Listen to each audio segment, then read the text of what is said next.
Hello, welcome to the Regular People Podcast. I'm Wade Allen, and today I'm joined by Isaiah Gorski. We're actually going to be talking about a book that he wrote. So, first off, hello. Hello. How's it going? I'm doing just fine, all things considered. Yeah. So, before we get into anything, who are you? I mean, I know you, but the audience doesn't. Well, I'm just a simple liquor salesman from Waukesha, Wisconsin. Liquor salesman. I have, well, that's a glorified way to put it, but That's fine. I don't have a glorifying job either. But I do take pride in what I do when I do it. I am currently, well, I did graduate from UWM with a degree in English, so I'm officially a Bachelor of English of the Arts, and I'm looking for a job that maybe more suits my skill set. But for now, I have, I guess, what would be at this time in 2021 considered an essential, worker kind of job. And so you can't complain that is a steady source of income. And some people can't get their hands on that right about now. So I'm very grateful for that. I'm also an essential worker, I guess. So I feel like a lot of people that get English degrees go into teaching. Is there any idea of that for you? That was the original intent, but there were a myriad of issues that came up, regarding school and the, goings-ons and stuff like that. And one of the major things, and maybe that we'll get into later, is that I was literally being asked to teach my students things that go completely against my moral fiber and my moral character in a way that made me completely disillusioned with the career, not only for just the purposes of, parents think that their kids are ineffable nowadays and they always blame the teacher if something goes wrong. I could handle that because I can take criticism and know if someone's talking out of their behind, I can just disregard that. But when it comes to the curriculum literally demanding, that I teach certain things like Marxist theory, to my kids or something like that, I'm not going to do that. And it makes me completely disillusioned when I have to introduce identity politics, into my classroom against my will. And that's just something I couldn't abide. And so that, on top of everything else, just led me to just get an English degree, just finish up college and do something with that wasn't indoctrinating people. That makes me wonder, I guess, if the things that you would be required to teach, could you teach them in a way and still follow the, syllabus that you have to? Could you teach them in a way that it's teaching about the ideas rather than teaching that the ideas are to be believed? I think that's a valid question, and I thought of ways of doing it. For example, my degree I was going for was for early adolescent to adolescent, so in layman's terms, that's going to be like middle school to high school kind of level, and because that's the sort of people that I would have enjoyed working with. More specifically high school, but I thought of a good middle school plan using the children's adaptation of Animal Farm by George Orwell. I didn't know there was a children's adaptation. Oh yeah, I actually read it when I was a kid. It's at the Waukesha Public Library, and my dad showed it to me. The artwork is actually kind of gruesome for a kid's book and very highly stylized. But nevertheless, it imparted some important ideas, and I think that if I were to impart similar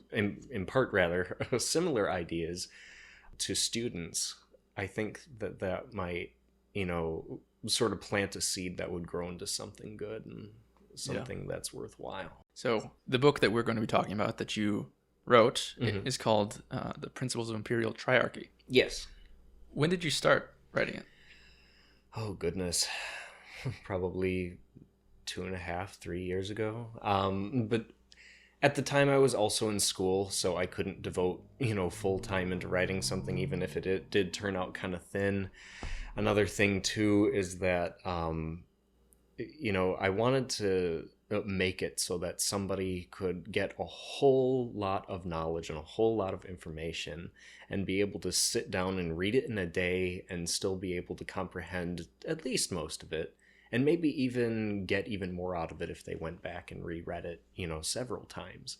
And that's harder to do than you might think, because you want to go off on all of these tangents or something like that, especially if it's, and the other thing that was difficult too is that I wanted this piece to stand the test of time and not just be about specific events, that would just eventually get lost to history, or you'd have to go back into a history book and read, oh yeah, that happened Some more about ideas than... Yes, and that's kind of hard to create an idea and keep it in a vacuum. But I hope I managed to do it at least somewhat well. Yeah. And that's sort of what I don't mind talking to people about, is when they ask, well, how would you apply said ideas to stuff? And I'd say, okay, well, then we can start to get into the ideas of, oh, this is what this concept is about, and this is what I can apply it to in our modern day. And then later down the road, if something else pops up, those same concepts can still be used, and it doesn't just have to be for one single issue that exists right now in this very moment. Yeah. So when did you actually publish it? Well, publication date says it's 2020, but I think the official, when it went live on Amazon, was in October of 2020. Cool. So not that long ago. In fact, actually, I think when you got your copy of it, it had only been online for about a day. Yeah, so I did buy it right away. Yeah. Yes. So you probably have a lot more accurate time frame of when all of this went on. Yeah. Is that the best place or the only place to find it? Amazon? Well, the thing is that technically I have a scheme set up with Amazon where they can, like, say if Barnes and Noble wanted to print their own copies or something like that, or release it on their websites or something like that, that they could, but they would have to want to first. Right. And so basically you would have to find out through those individual publishers if they had my thing yet, which is all the more reason to blow it up. All the more reason to get it big so that people notice it and put it right on that market so that it's accessible to everyone. Yeah. Is it just an ebook format right now, or do you have digital copies that you're selling? Or physical copies that you're selling? The physical copies are definitely online. I'm holding one right now in my hands. This happens to be my author copy. But yeah, I actually, back in November, there was a lady that would come through my liquor line every so often, and I made the triarchist pitch to her, and she really liked it. I consider her the third triarchist in existence. And she bought a physical copy, and I signed it for her right at my register. Pulled out a pen and signed it, and dated it. So nice. If you don't mind my asking, I imagine that you're the first triarchist. Yes. Who's the second? You already know him. I would consider him to be my friend Brynor. Oh, okay. I don't know if he would quite consider himself that. Maybe he would. I don't know. You'd have to ask him. Yeah. But I would consider him such because not only did he buy a copy, but he seems to advocate and espouse a lot of the ideas that are contained within. Yeah. So. Okay. Nice. So we've been talking about, the more logistic issues of this book. Once again, it's called The Principles of Imperial Triarchy. So I would assume that as of this moment, any listeners haven't read it yet. So as much as you want to explain what the book is about. Well, you having read it kind of have an idea of everything in it. And more for the audience's and it's a very complex issue. So to try to sum it up best I can is that the book analyzes what not only makes a society work, but also what has made current, even supposed free societies fail. And when we analyze that, we sort of look at the central ideas, or as the book calls them, the central tenets, being liberty, order, and prosperity, being the necessary center for any society to thrive and function.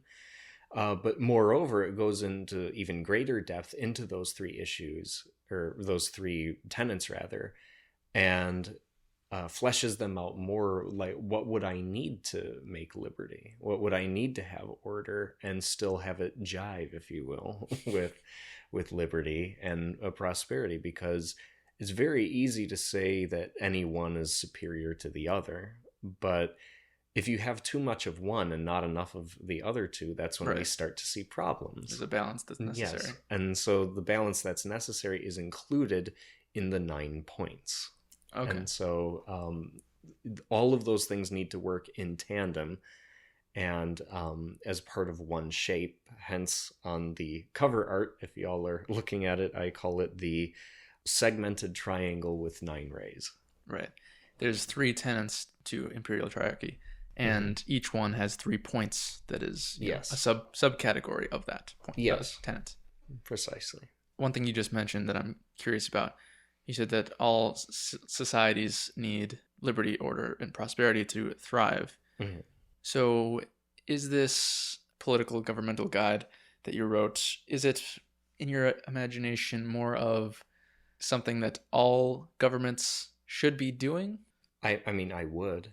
Right. I think especially with the imperialistic elements contained within that eventually were even one triarchist society to pop up eventually. It's about like expansion. Yeah, everyone would either adapt their own version of it or would eventually come under some sort of sphere of influence of it, I'd imagine. Right. Even if, again, not in a colonial sense, because, again, I denounce colonialism in its entirety. And I separate the idea of colonialism from imperialism, as colonialism being a stupid idea, just simply put. But at the same time, that it's not wrong to expand your ideas and have your ideas societally or politically compete on sort of the ideological open market of the globe. Yeah. So then when you say that liberty, order, and prosperity are 3 things that societies need to be successful, do you think the ones that exist right now, is it that the points that you have, the 9 points, are they not following those, and that's what separates imperial triarchy from any other society that exists? Or is it that I ones that are failing just aren't doing the tenets justice? I think, and really the beauty of what I've written is that you really have to look at most of these things on a case-by-case basis.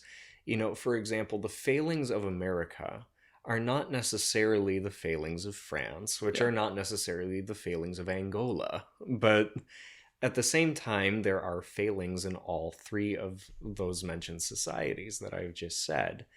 And so to fix that, you have to introduce one or more of the elements as contained within the philosophy and within the imperial system. Like I said, it really depends on who it is we're talking about and what society in particular we're talking about. Now, obviously, I have a bias much more towards American politics, being an American myself and being very much in love with this country. I want to see nothing but the best and the most glorious things for this nation ahead. So obviously, I would think that I would have the most ideas for what to do with this country, but if I were to analyze any country long enough, I could probably tell you, something that needed to be, improved or something like that. Right. I have a list of notes here that I was taking as I was reading it. And good. I will go through those. Well, first, perhaps we should just briefly go over the tenets and the points. So the tenets, as we've already said, are liberty, order, and prosperity. What are the 3 points of, let's start with the first one, liberty? 3 points of liberty. Let's see how well I know my own material. Okay. You could always reference it if you want. Yes. Well, I should probably have this memorized by now, so we're going to do it that way first. Okay. So the 3 points of liberty are as follows: equality, inquiry, and truth. And obviously all 3 of those things you can go into depth with, but equality is probably the one with the biggest contention nowadays, and probably why it's the longest section out of any of those points is because there's a lot of explaining that needs to be done about it, especially with modern academic, if you will, air quotes, academic definitions of what equality means. Because at least nowadays, they're starting to be honest. They don't want equality. They want this weird concept called equity, which I that's a whole host of problems right there. I mean, we can maybe get into it if you want, but if you want to just stick with the points as it stands, basically the whole concept of equality is that it is not equality of outcome, it is equality of opportunity, Right. and the equality of everyone's ability to be able to make something of themselves, or at least to build the lifestyle that they desire. Which I think is important too, because we sort of have this cookie cutter idea of what it means to be successful. You know, Yeah. own a lot of money, own a yacht, have like a California oceanside, you know, mansion or penthouse or whatever. When somebody else's idea of success or perfect lifestyle could be just having a little hole in the wall house that they come back to like once every year and spend like 6 months earning money and the rest of the 6 months traveling the world and seeing all the sights That that the sounds pretty world good to me. But yeah. has to see. So really, your definition of success, I think, should pertain more to what you desire, but at the same time holding a similar ideological standard, saying, okay, maybe this life that I want to lead might not be for you, but I'm going to try to support you in living your life as you see fit and as makes you happy, so long as it is not disruptive to other people's Right. lives in a I want to say any meaningful way, because I'm sure there's some lifestyles that'll get certain people angry about certain things. It's like, well, are they actually hurting you? And Yeah. if the answer is no, then Right. don't be going about and trying to police everyone else's life simply because you cannot attain that similar happiness in your own. Yeah, I think that's generally a good rule to follow, is freedom until it impedes on someone else's freedom, and Mm-hmm. why be angry with someone for something that doesn't actually cause any harm, just a preference. Mm-hmm. So that was equality. So the next one. The next one is inquiry, and this kind of goes with truth a little bit. It's really hard to have one without the other, and obviously, the way triarchism is balanced, you really shouldn't have one without the other. But inquiry is sort of a response to what I see in a lot of tyrannical societies, not only of the present, but also of the past, where people are criticized for asking certain questions. That if you have to ask this question, suddenly you're a sympathizer of an enemy or Right. something like that. And that the simple desiring of knowledge is forbidden in some of these cases. And I'm seeing a very worrying trend, you know, in this case, in this nation, I mean, at this particular time, where, you know, people are being censored off of like social media Oh, platforms okay. and stuff like that. And I find that to be, because really social media nowadays is the forum, it is the public discourse. Yeah. And, you know, yes, they are private companies, so obviously their community standards are going to be kind of whatever they want. But what we're also seeing is the unequal enforcement, you know, of these community standards on certain peoples. I'll tell you an example. Obviously, kind of the big news that hit the fan today was that the president's accounts have been suspended across every single major Oh, platform. is it every single one? Okay. Yes, I think it's Snapchat now too, Instagram. Yeah, I knew about Facebook and Instagram. Yeah. All of them. And Twitter too. Okay. Twitter too, TikTok, all of it, Yeah. all of it. But at the same time, Twitter let hang Michael Pence trend, and they also let the what was he, the Ayatollah of Iran or whoever, who's literally advocating for invasions Yeah. of Israel and for the death of our president, stuff like that. Oh, he's allowed to keep his stuff, even though he's clearly advocating violence, whereas Trump at worst could have been said to advocate violence in passing, you know, and that's like worst case scenario if that's how you choose to interpret it. So, you know, I see this sort of worrying trend where people are not allowed to ask questions, they are not allowed to state certain ideas, and that to me is very worrying. because in order to have your questions answered or your ideas brought to light or for people to understand them, you have to have a safe place to be able to speak them. And that's something that tyrannical societies that's one of the first things they censor is the ability to present ideas publicly. You can only present ideas that are in line with the central dogma and philosophy of whatever it is Right. that is being touted. Yeah, one idea or place my mind goes about this is, I mean, I'm generally not a fan of censorship of any sort, whether it's private companies or government doing it. But Of course. I do see there's at least some difference. I don't know how important the difference is in maybe countries like China, where the government is doing the censorship, and in this case that we're talking about now, of like, you know, Facebook and Twitter, it's Obviously, government censorship is going to be a lot worse because, yeah, and this is the problem with any sort of big government, is because when the government screws up, who else do you have to turn to? yeah, You know, if a big company screws you over, you can always get the government involved, like, hey, give me back my money, you know, you promised me this, that, or the other thing, and you're not giving it to me. If the government decides not to give you something or decides to renege on a deal or something like that, there's no one for you to turn to. yeah, That's it. You know, and so obviously government censorship is going to be by far the worst, but what I find particularly disturbing about this nation is that our government and the social media sites and companies are almost complicit with each other, you know, working in tandem with each other. So it's hard to almost see where the establishment media ends and where the social media ends and where the arm of the government begins regarding these things. And the thing is that if the government wanted to produce, you know, propaganda or whatever, we could just ignore it if we wanted to. But it's a far cry from having government produced propaganda to forced consumption of said propaganda and forced silencing of voices that are against this propaganda. That is a completely different monster in and of itself. I'm not necessarily against the idea of propaganda. what? Why um, not?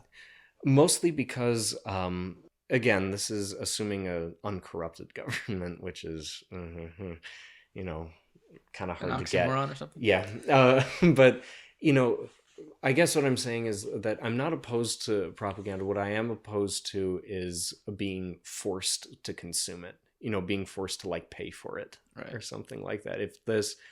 If you are basically forced to, like, say I were to buy cable or something like that, and the Yeah. government says you have to buy this channel as well, or like, you know, you can only watch certain channels or something like that, that's wrong.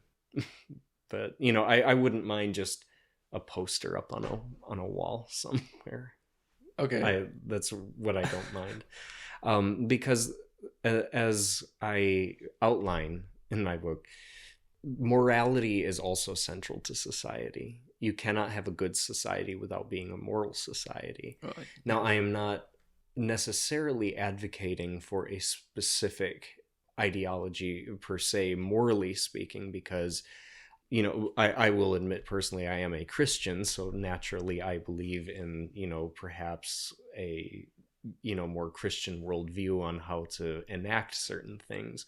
But at the same time, it would be completely ludicrous for me to say that people like Mahatma Gandhi, because he was a Hindu, you know, is suddenly immoral, right. or that an atheist is suddenly evil, you know, just Yeah. because of his belief, taking absolutely no credence of what they actually believe, and maybe those things are actually good, or if not better, Right. than what some other people believe. So what then do we define as morality then, if we aren't going to place it under an umbrella of a religion per se, and nor do we want to tout, you know, like humanism or something like that, because humans being so faulty as we are, I don't think it's very good to elevate us to quite to that platform. At that point, what does it become? And the morality becomes what binds society together, what makes society work, that's the morality that we need to have. A pragmatic sort of morality. Yes. Yeah. Like you said, based completely on pragmatism and the ability to objectively think about what works for people and how do people act. Yeah. That's the other thing too. And I think is in my introduction, even I say the following: none are free from desire, none are free from that which drives forward mankind. The desire for wealth and prosperity is a fundamental force of man. This is the quintessential human desire which permeates all human interaction. But it is not seemly to let all mankind carry on by slaughtering each other and using each other like animals. Thus, a sort of control is needed to allow mankind to interact with one another, that they might not tear one another apart with their animal lust. Yeah, it's like the Hobbes Leviathan. Government is what keeps man from his brute nature. And honestly, I like a lot of Hobbes's ideas as well, so I'd be remiss to leave him out of, saying who influenced my philosophy and what I think about. If I were to pick the people that influenced my philosophy the most, I think the foremost people would obviously be the founding fathers, of the American nation, and as well as people like Socrates and the ancient Greeks, and more recently Ayn Rand is probably one of my bigger influences, especially regarding social interaction. That's interesting. Although I had a few things that I was thinking about when you were talking. One of them is your third point under liberty is truth. Yes. Wouldn't you say that propaganda kind of conflicts with that? Unless the propaganda is truthful. Can it still be propaganda if it's just true, though? Because wouldn't that just be... Of course it can. Because, you can do things, for example, like put your best foot forward. Right. We do that all the time. If I were to... say you were still living with your mom or something like that, and you wanted to take a girl out on a date, you're not going to sit down immediately and say, oh, by the way, I live with my mom and I can barely afford deodorant, so sorry if I smell bad. You're not going to do that. You're going to put your best foot forward and advertise the things that are good about you. And you don't have to lie. Right. That's the thing. And I think that's where people get kind of the term propaganda mixed up, is that they assume that it's lies cranked out by the state in order to ensure the fealty of their subjects. What I'm saying is that we can use the idea of public messaging, a sort of, I guess, neo-triarchist propaganda, if you want to put a label on it. I don't know if we can even put a label on it, but if you want to put a label on it, a sort of triarchist propaganda would be more of the idea of presenting to the nation the morality that is necessary to survive, and perhaps even a vision of the future that people should be working towards. Yeah, maybe this is just a difference of how we think about the word propaganda, but when I think about it, I think of misleading. Like, it can still be truthful, but it's technically... It's like taking advantage of the audience's ignorance and using it against them. We'll get into education later. Yeah. So, like, if you are out on a date with a woman, you don't have to tell her that, like, you're living with your mom. But if you lead her to believe that you've got some great, like, apartment that costs $2,000 a month, that's misleading. No, and obviously that's wrong, and I'm glad you framed what you meant by misleading, because nowadays what people claim is misleading is not necessarily misleading, and a lot of words are just changing their definitions nowadays. So it's hard to put a point on it, and so I'm glad that you said that. That way we can work off of a similar definition when going on about things. Yeah, that's always important. Okay, so before we get into the second tenet, I think I've got a fair amount of notes and questions that more just have to do with the beginnings of the book. So we can get into those other ones later. Okay. Speaking, again, still of definitions of things, you use a few words quite frequently in the book. So I think it's important to know your intent behind them. These words, I'll let you explain them in whatever order you want. Socialism, communism, Marxism, and intersectionality. What do you mean by those, and what is Okay, wrong with them? first of all, the term that I use Is and I quite communo-socialism. communo-socialism. Right. That is the preferred term that I use, and it is not because I don't understand the difference between the two, because there is a difference between communism and socialism, and I am perfectly well aware of it. The thing is that really those all stem from Marxist beliefs, and now Marxist beliefs have had many iterations of them. So you have Marxist-Leninism, Maoism, Juche in North Korea, but and as the socialism going on right now in Venezuela too. There are many different iterations of socialism and communism, but all of these things stem from Marxist thought. And when each one of them has been put into practice, they have always more or less led to the same result. So really, sort of by saying communo-socialism, I'm begging the question, and, well, not begging it, I'm more really forcing the question. What is the difference between them if you're all ending up the same anyway? You can pretend you can put like some magic peppering on it and say, oh, this is democratic socialism now, or this is whatever type of socialism, juche, whatever special title you want to throw on it, that may make it slightly different from whatever iteration came beforehand. If it leads to the same place, what does it matter what title that we give it? So do you think that no matter how much socialism you invoke in your country, that it always leads to the same end? For instance, like Scandinavian countries right now have like aspects of socialism in their societies, yeah, and even we do in our society. which they're first of all very quickly giving up. In fact, in the 70s, and I actually read about Scandinavian countries in the 70s because I was thinking, well, a socialist place that might work. Talk about misleading.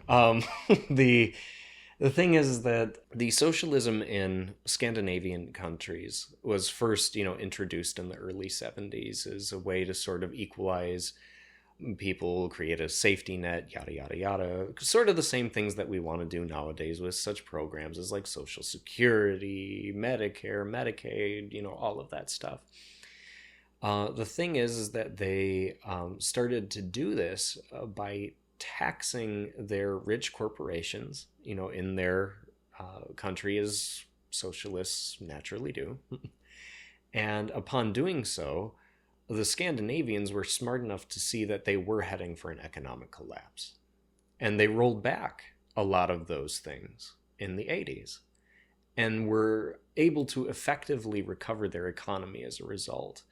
So what looks like a socialist policy that was engaged and eventually just kind of leveled out at some point, that is not the case. It is because they scrapped a lot of their original ideas. Now, are there still some holdovers from that stuff? Yes. But, even in, I remember I watch PewDiePie videos sometimes, and he's from Sweden. Yeah. And one of the jokes that he kind of made is that if you're in Sweden, you learn how to stand in a line, because since everything's government run, well, not everything, of course. Like I said, a lot of those programs were rolled back, but the things that are government run, which like their healthcare, licensing and stuff like that, that's all government run. He says basically you get really good at standing in a line, because that's what happens. Everyone needs to be treated sort of equally, and so therefore it takes a long time to get to everyone, and the government has no incentive to do anything faster, because what's their competition? They have no reason to give anyone good customer service, if you will. They have no reason to speed up the process, because everyone at the end of the day is still getting their paycheck. Everyone at the end of the day is still going to be going home with their government benefits, so there is no incentive to improve. And so that's the issue that I have with that, is even if you have sort of a moderated version, kind of like we do at the DMV and stuff like that, there's a reason we hate going to the DMV. It's because it sucks. I mean, and it's government run. Yeah, imagine that. Their competition, you could say, would be other countries and who does the best in terms of healthcare providing. or measures of just societal happiness Well, yeah, which is why or riches, because Scandinavian countries, sure, they're taxed a lot, but they're also richer than us too in terms of average citizen. yeah, but also average citizen pays way more in taxes per capita than we do too. Well, So, yeah, that's what I meant. They pay more in taxes, but they also have more money, well, and they're happier. okay, happiness is a that's definitely something to think about for sure. Yeah. But I think some of that has to do a lot with like happiness has to do a lot with like demographics and stuff like that. You can't always pin that on a government. Oh yeah, I mean, there's a lot of factors. So for like Scandinavian countries, for example, they tend to have a lot more of a homogenous culture, which naturally leads to a lot more harmony within cultures, but also leads to a lot less diversity, which means a lot less cultural input from other cultures. Part of what I think has made America so great is that we have all those other cultures coming in. We have all of those things coming in. And when you have those cultures come together, they bring new ideas and new ways of thinking about things that can completely revolutionize how things work. So there's a reason why, and the other thing too, that you neglected to mention as well is that for things like defense and stuff like that and other things like order, as I so greatly harp on, the Scandinavia is entirely reliant on the EU for a lot of that stuff. Yeah. I mean, I would hate for my country to be completely at the mercy of a collection of other countries insofar as my sovereignty is concerned. I mean, the way I think about it, though, is more like it's Wisconsin being dependent on the federal government's military. Like the Schengen territory, like the EU, effectively, they're more like states in a larger country in the terms of like how we run our states. Well, yeah, and a lot of places hate that. Why do you think Britain left? Because they hated it. I mean, yeah, 50% of them. It's just like, yeah, they don't have a like big standing army, but is that actually harming them? No, but personally, if I were Finland, I would be a little scared of my brother to the east. But, my very, very big, scary Vladimir Putin brother to the east. That's why they have alliances with other countries. Yes, precisely. And I mean, I understand that, and I understand why the EU is so important, why NATO is important. I personally actually think a lot of that needs reform. But in any case... they are able to exist like that because of the charity of other nations and because of their union with other nations is sort of the way that I'm trying to put it as sort of the end, of all of that. To say all of that, to say that, we want to talk about, how great these socialist systems are within these countries and stuff like that. But a lot of what they depend on comes from other countries. They're literally living off of other people, which is essentially what socialism does and communism does, right? Is, it's a subsidizing a certain segment of the population or certain areas of the population using other segments of the population that may have greater resources and money. What's the problem with countries cooperating with each other to help each other out? No, isn't it like a shared military or... Okay, cooperation is different, especially if it's voluntary. And I think that's the thing, and kind of where my Ayn Rand comes in when they asked her the question, if, because her husband was an artist, and obviously artists usually don't make it too huge in life, at least during when they're alive.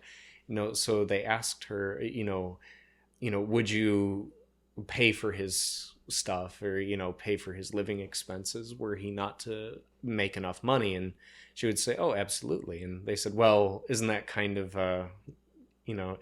socialist of you, to subsidize somebody in your life? And she says, no, because the way I see it is it's a transactional exchange. My love for my husband is so important to me that I would rather part with my money than see him go, than see him starve.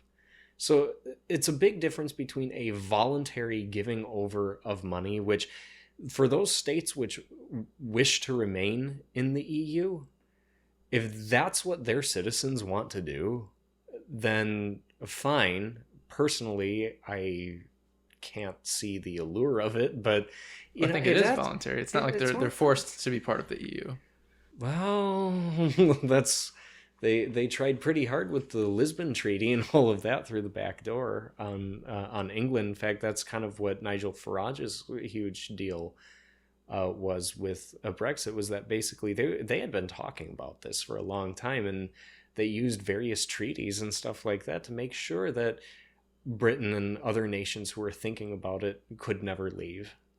Because again, they Evidently depend. they can, though. Well, they did. It's just they did it with no deal, which, in this era of COVID kind of turned out to have maybe been a little bit of a gamble. But, the thing is that even just the attitude of the people there, I don't know if you saw the hidden footage that came out regarding England, but there were a few members of the European Parliament that were talking about England, saying, "Oh, it's a European colony now," and stuff like that. Like, literally, they were referring to England as a view of a colonized people.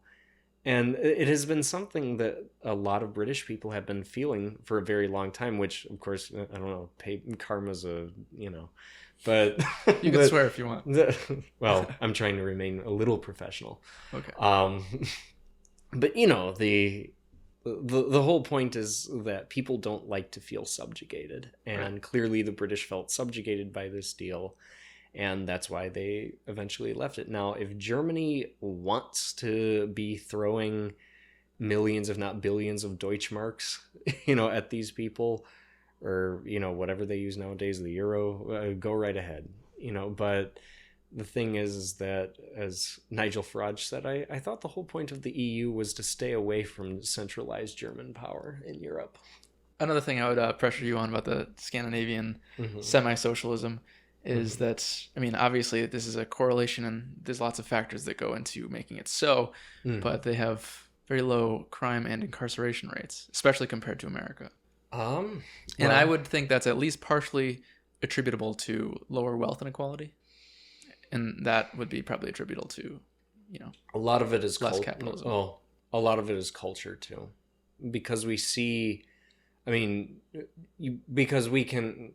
You can attribute a lot of stuff to, capitalism too. For example, like you could make the argument, I don't agree with this argument, by the way, but you can make the argument that, for example, the drug trade and stuff like that in the ghettos of the U.S. or whatnot could be considered like a capitalist exchange or something like that. You don't think that's the case? Well, I do think that's the case. It's just, I think also capitalism needs to happen in the shadow of order as well. You can't like just regulated? Well, yeah, there has to be some regulation. Yeah. As I even state, you can't have things like monopolies and expect fair trades, because a monopoly by its very nature won't give you a fair trade. Yeah. Because they control everything in a specific industry. Right. Same reason why I have issues with a government taking over large swaths of stuff, because a government is a monopoly by its very nature. Right. However, do you have any issues? I guess this is probably skipping ahead, but whatever. Do you have any issues with government supplying an alternative? For instance, you could have government-run healthcare alongside privatized healthcare. And that's what I don't mind, actually. And this is this is where it gets to be an issue. Then you could have the option of healthcare for people who literally can't afford to pay it, and they go to the government facilities. Well, yes, but the thing I want to point out, though, is that was sort of the similar view that we had with education here in the United States. Education was probably the first, I guess if you want to say it, socialized, program in the United States, and that goes back to like the Thomas Jefferson days. We're talking about before Marx was even a twinkle in his daddy's eye. We had subsidized education, and it was a radical notion at the time. In some ways, still is a little bit of a radical notion to be able to educate literally every single person, in your country. Before people just weren't educated at all, really. Mm-hmm. But the thing is that Jefferson knew also, and this is sort of a tangent, but I think it's important to explain anyway, but Jefferson sort of knew that the only way that the American experiment could work is if you had a objective and learned population, because only an objective and learned population can effectively vote. And if you have a population that isn't able to vote and stuff like that because they are uneducated, they will naturally elect people that are bad for them, which is a part of why they had the poll exams, back in the day where you go to vote, you have to pass a certain test to make sure that you can do that. And so what legislators found out, wait a minute, you got to do that. We don't like black people. Let's send black people to all the crappy schools. That way, there's no chance they could ever have a chance to Well, vote. those voting polls or voting exams are also quite ridiculous if you've ever seen them. The questions asked on them don't actually require intelligence and are deceptive on purpose. Yes, and so and a lot of that, well, again, who makes the exams? The government. If the government doesn't like a certain segment of the population, they can just come up with questions that suck. Right. So really, at that point, it's government trying to undo the problems that government made. Really. Which I have no problem with the government correcting itself, but the thing is that we can't expect for the government, if we need help with something, we can't expect them to have a flawless execution of it, because historically that's just inaccurate. You'll never get it. Yeah. Okay, so still want to know though, in your mind, I mean, I know there is a textbook definition, but I want to know what you're thinking of. What is Marxism?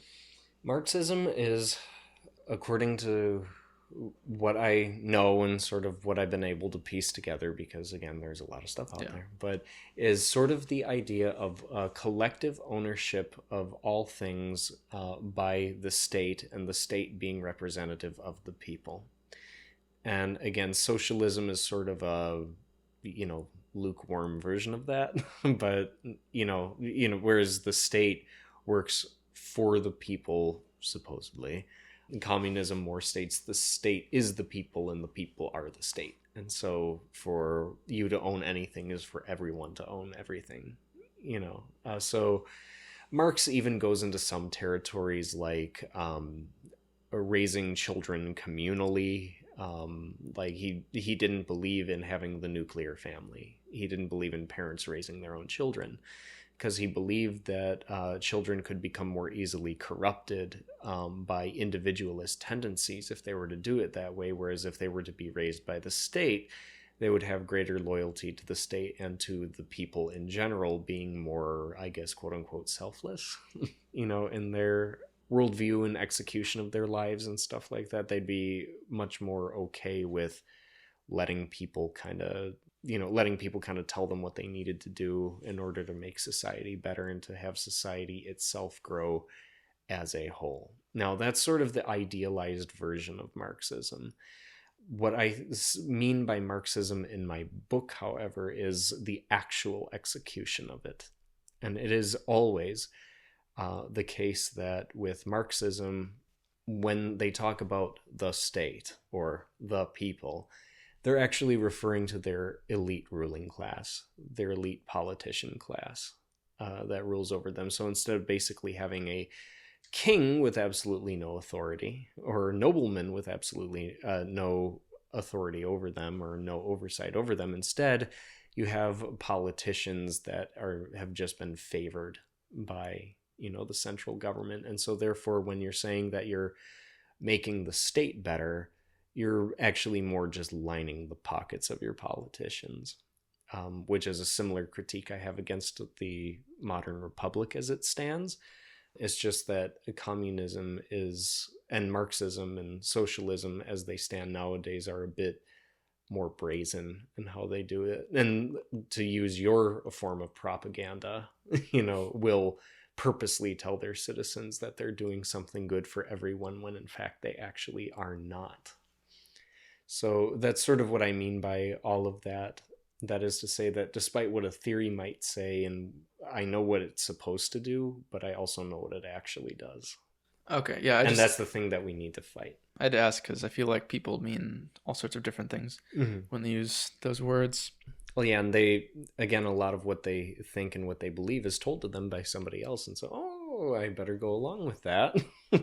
Throughout the book, you stress national identity as being superior to identity based on ideology, race, gender. Yes. Do you see any possible issue with nationalism if we were to take on board your political philosophy?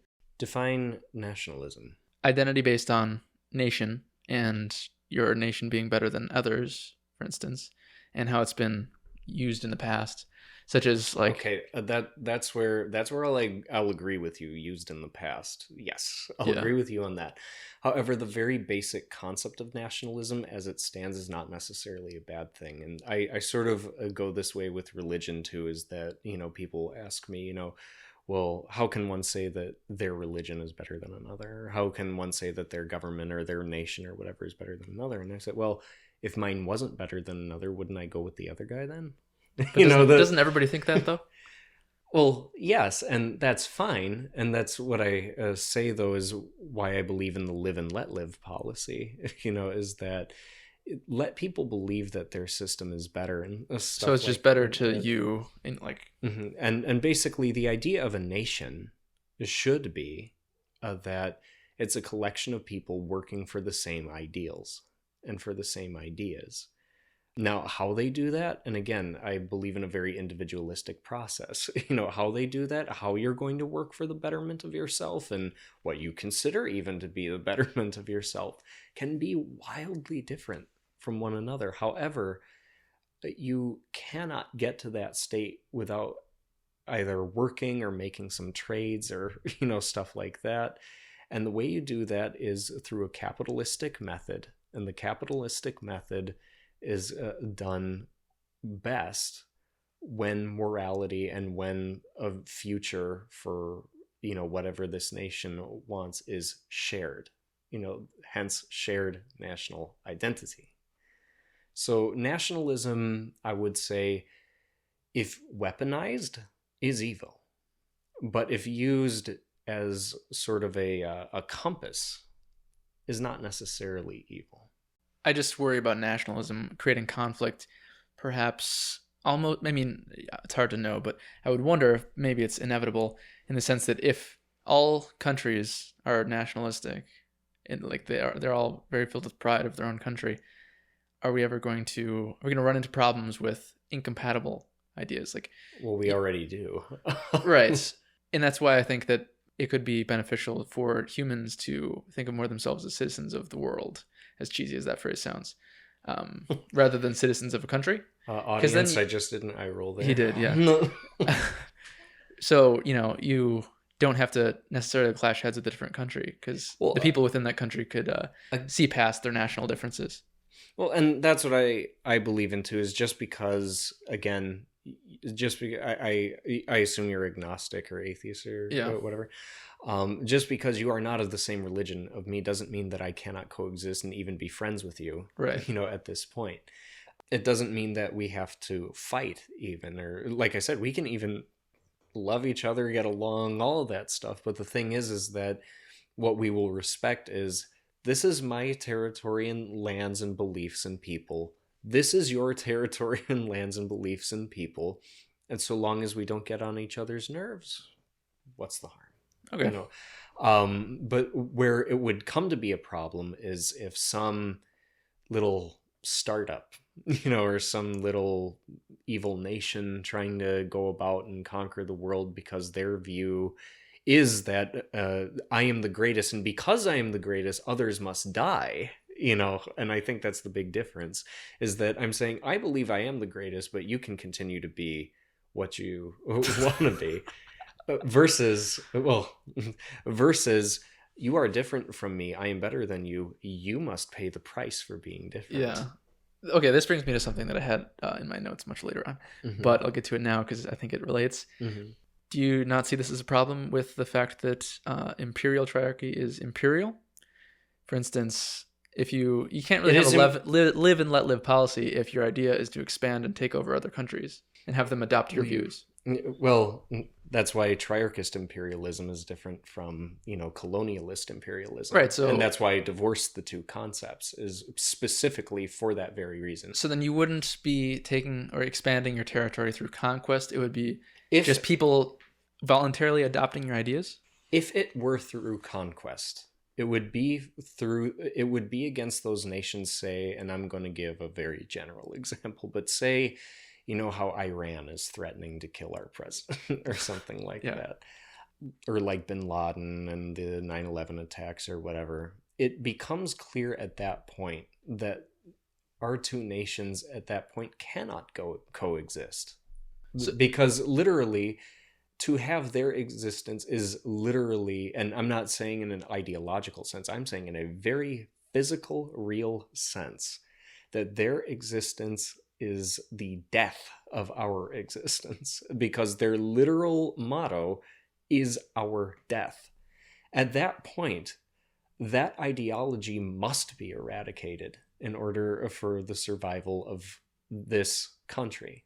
Now, when I say eradication of an ideology, I'm not talking about setting up concentration camps. I'm not talking about setting up, sterilization clinics or any of the other horrors of war, that we've seen. What I'm talking about is taking those people and including them as part of your system, including them as part of your territory. We do not discriminate against these people, even if they would have this sort of, I don't know, conquered, I guess, status or something like that. To a triarchist, that wouldn't matter. wouldn't these Because people it's not be about unwilling, though? I mean, especially if their motto is they want us to die. This is part of where I Like disassociate from the sense of collectivism, because a lot of times, especially with these tyrannical countries, what the government wants and what the people want, two completely different things. Right. And so therefore there's automatically going to be that disjointed nature of that country, something that through the shared national identity, triarchism tries to avoid. But even so, by coming in, dismantling that evil government and supplanting it with a government that is actually chosen by the people, by the merited people, as it were, under a triarchist system. And that's the other thing too, is that those people would need to be educated and need to be fully included as well. And the triarchist government must supply that. We can't just go in there and expect them, to adapt to everything. And the other thing too is we can't go in and expect them to just become us. What we need to do is instead become accepting that their culture may be different from ours, just like, the Latino culture here in the United States even is different from white culture and is different from black culture. But the thing is, we all know how to more or less coexist peacefully in many circumstances. So when we apply that similar nature, that similar goodwill, and that similar sense of togetherness to these people, and show them how open we can be, and show them how together we can be with them, that is what converts people. That is what gets them interested, and they will want to have this government that they can choose, and they will gladly become one with another people that they can relate to in a very physical and ideological way. That sounds idealistic, I guess, because it's never been tried before. So if you're facing off against another country who literally wants your country to die, mm-hmm. and let's say we have imperial triarchy, that's what we're going to, mm-hmm. our country is. Oh, I love these questions. At least the government officials mm-hmm. would be unwilling. So would we have to kill them then? We would have to enact whatever justice is necessary. So yes, it's the killing. Not necessarily. Maybe, imprisonment or something involving force. Well, yes, naturally, because they would otherwise rally forces to their cause and just start their crusade all over again. So then I wonder how benevolent we could really look to a citizenry who we just murdered their government. Well, yes. The thing is, though, is that part of, and with a lot of these tyrannical societies too, again, we get back to that idea of inquiry and truth. They haven't necessarily been told the truth, about their government. But then we're coming in and educating them, and what are they going to believe, that we're not propagandizing? Like, why would they trust us in any capacity if we just overthrew their government? And that is a good question, but I guess what I would say in regards to that is basically say to someone like that, well, look at the results. That's the thing, is that if there's something bad happen, fine, government's overthrown, people necessarily, something, imprisonment, whatever happens, fine. But then they will be more readily willing to accept things when they see that lights are turning back on, in the homes, that fresh water, clean water now flows through their faucets, and the roads are once again paved, or maybe they were never paved before and now they are. Their children are able to go to schools and not have to worry about some terrorist harassing them or something on the way home and shaking them down. And when they get exposed to this new society, and when they get exposed to this new way of life and see how much safer it is and how much better it is and how much more liberty they have to ask questions, that's the other thing too. And I think that's one of the things that we as Americans just take so for granted in a lot of ways, is that, well, what good is asking some question? Some people have to worry about their entire lives being supervised over, and being always constantly having to look over their shoulder about things that are going to happen to them, and they no longer have that looming over their head. I just worry that this is overlooking the experience of the, I guess, for lack of a better word, conquered, because maybe in reality they no longer have that looking over their head, but they probably don't feel that way. To them, it's probably no different than colonialism. You've got a whole bunch of people coming in who overthrew the government, whatever, and now they're trying to set up schools, and they're trying to win you over with their technology, making your lights turn on. And it is likely that the older generation will be the least likely to be supportive. So then you would be just hoping for an over time. Yes, triarchism, unlike a lot of, for example, what leftism or like hard rightism, is about. They want solutions now. They want everything now. Let's see this happen now. And what I'm saying is that let's build a society that stands the test of time. Just like I want to write a book that stands the test of time. I don't just want to solve problems now. I want to solve them for my great-great-grandchildren that I will never see. I want a society that's going to be able to stand for them and not just me. I still have some doubts about the imperialist thing, but I will move on. Okay, so what does the actual structure of a triarchist government look like in practice? I knew you were going to ask that. And the thing is that I've been toying with multiple ideas. And you heard it here first, folks, but I am planning on writing a second sequel, if you want, book to this current one that will explain it. And I'm going to call it The Applications of Imperial Triarchy. And that is going to go more into depth on what that would look like, especially referencing, the current book a lot in regards to, hey, maybe I'd set this system up. Oh, well, how does this apply to the ideology? Well, I'll tell you how it applies. And that's how that will work. But I've been toying with a few ideas over, a few things, especially seeing what's been going on in politics nowadays. I've had to rethink more than a few areas of my ideology, but for sure, the one thing that I have always kept in common is that there needs to be some sort of, for lack of a better word, a figurehead. Not a figurehead insofar as someone with unaccountable power, someone to rule like a god, over everyone else, but for someone to be as a, not only a leader, but as an example to others, because, we have this concept floating out there of a shared national identity. What does that look like in a single person?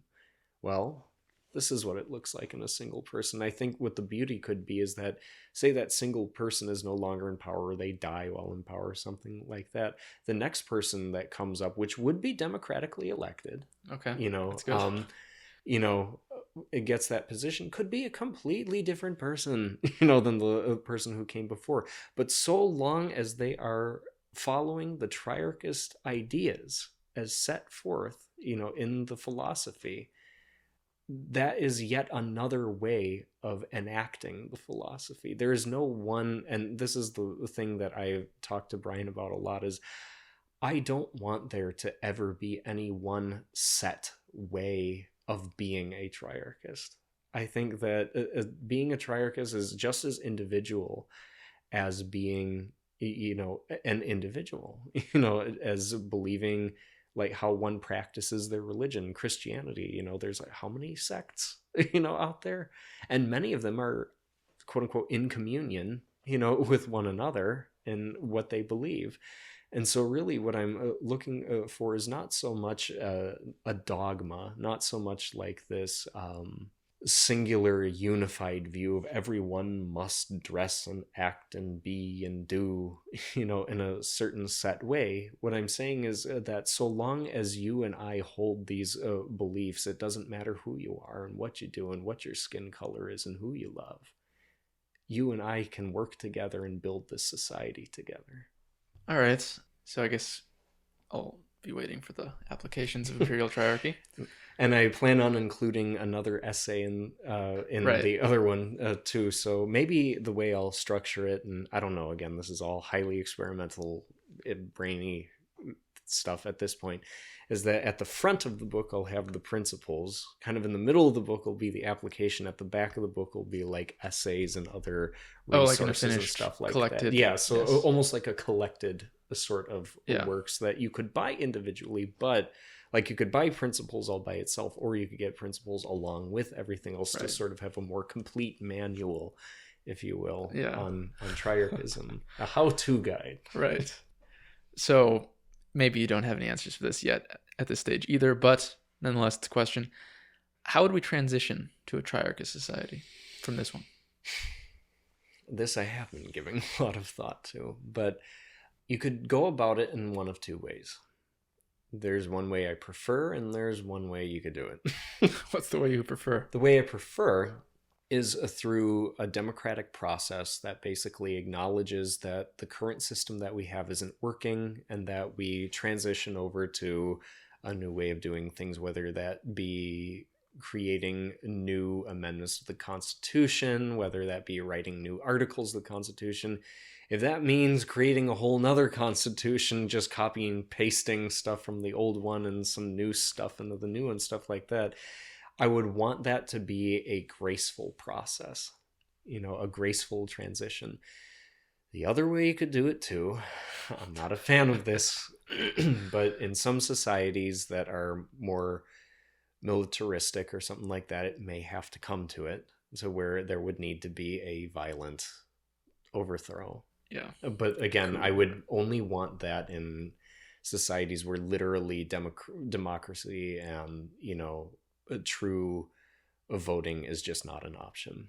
Okay, so the main hope is that enough people read this and become familiar with the ideas and then enact it through policy. Yes. Okay. Or like I said, if that is impossible, and I do mean impossible, if that is impossible, given the current systems or whatever, there is another way that you could go about it. And obviously the more militaristic way is possible and could yield some good results for the future if done that way. But at the same time, a lot of things become a lot more fickle that way, as they tend to be in military takeovers, which is why I'm not a big fan of it. Yeah, I'm not a big fan of those either for several reasons. Okay, so this is a question that I'm interested to hear your take on, or your response to. Oh boy. What are the shortcomings of imperial triarchy in your eyes? No, I'm kidding. No. I think you touched on some of them. And really, the weakness comes down to ignorance and human hubris. Could be the greatest downfalls and shortcomings of triarchism. Triarchism in and of itself is a force for good, and I think that if balanced by level-headed people and meritorious people, not just people that are elected, because you can elect anybody, but I'm talking about merited voters as well as merited officials. If you were to have a system with that, and I think the triarchist philosophy as it stands allows for that.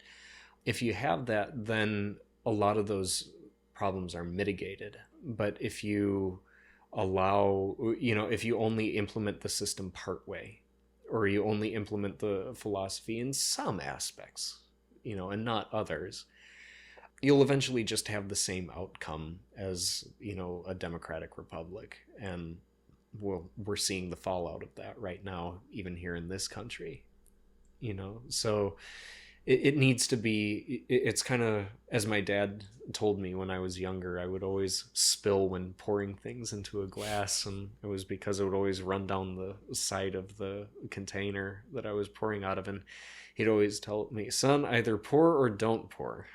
And that's kind of with triarchism, either enact or don't enact. Try to fix things through the democratic republic way, or you can realize that that's just going to lead to more bloodshed, maybe 250 years down the road, and instead just do triarchism. In one point in the book, you discuss equality. That's the yes, first point of liberty, is it? Yes. And how we shouldn't exalt certain abilities and attributes over another, and that every person has their skills and their places in society. Yes. Which, I largely agree with. But then you say that exalting one man over another because of their lack of inherent aptitudes is a mechanism by which the state would control the means of production. Yes. Can you explain that? So basically, what's meant by that is, let's look at the Leninist revolution in Russia, for example. That was largely based on, factory workers and whatnot. And suddenly the factory workers now became the leaders. Even though they had, many of them, absolutely no business running government, simply because they didn't know how to.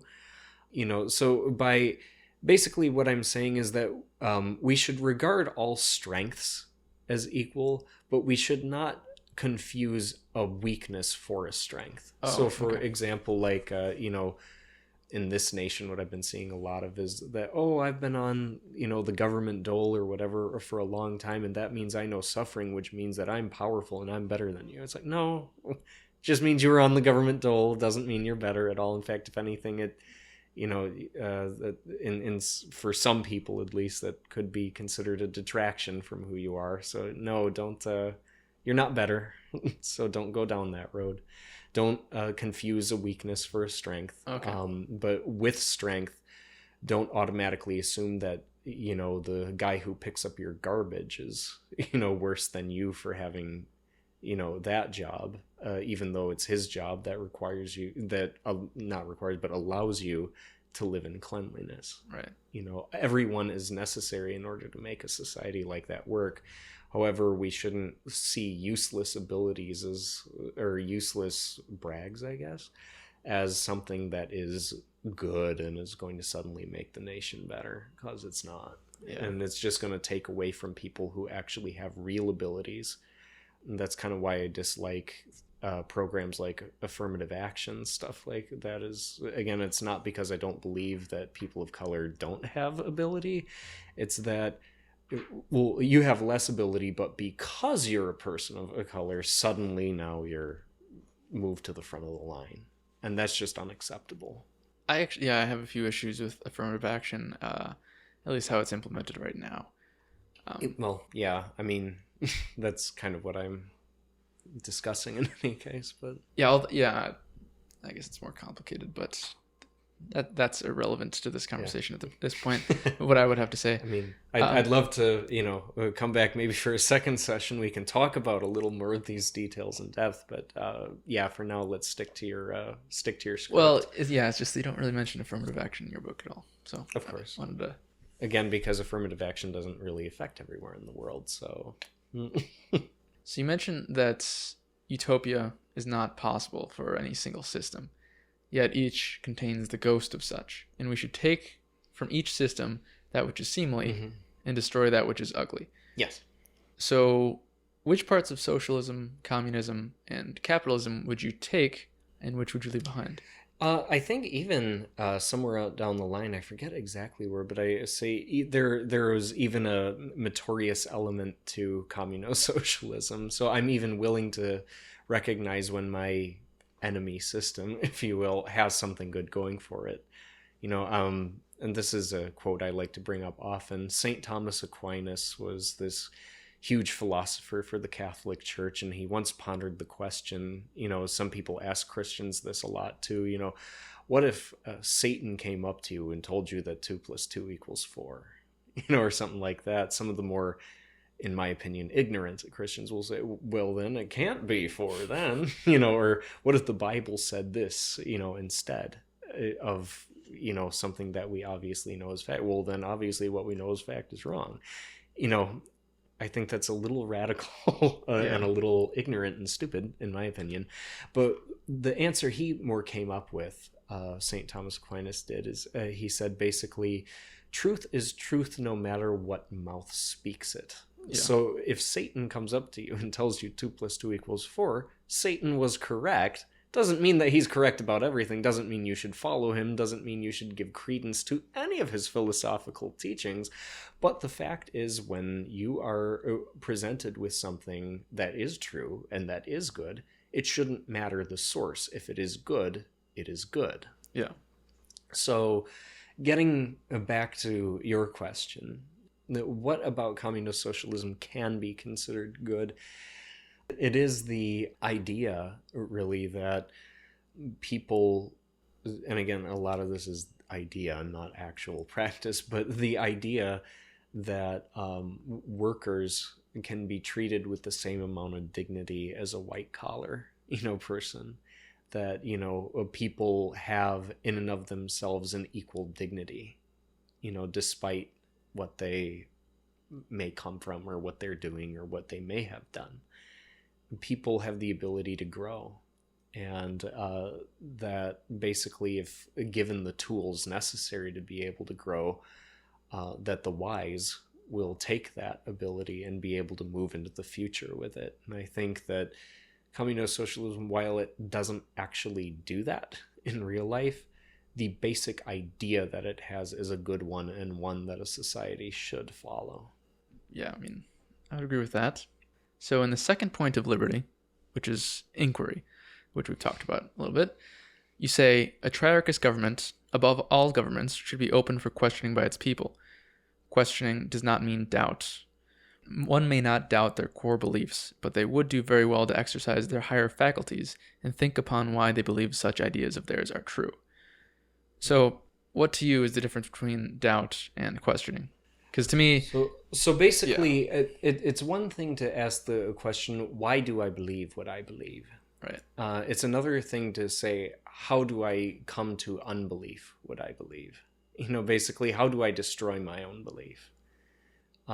Which I find, again, a lot of this is more of my religious studies, I guess, maybe coming through. So maybe you're seeing my bias sort of coming out in a little bit more full-fledged color, in all of this. But I think a lot of times when people are angry about something that may even be an inequality, and I think of, maybe the poor of this nation or something like that. They think, oh, the American dream says that I should be able to live the life that I want to live, but yet try as I might, I'm not able to do it.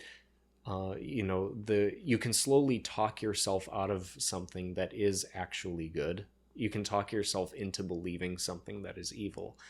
And it's not even necessarily because you're a weak person, because there are plenty of good people who have just believed the wrong things, at the wrong times, and have come to see the light maybe later in life, or reaffirm some beliefs that they originally had and they decide to discard because, well, it wasn't working for me right now. And then when they come back to it, they realize, wow, I wasted my entire time, doing all this.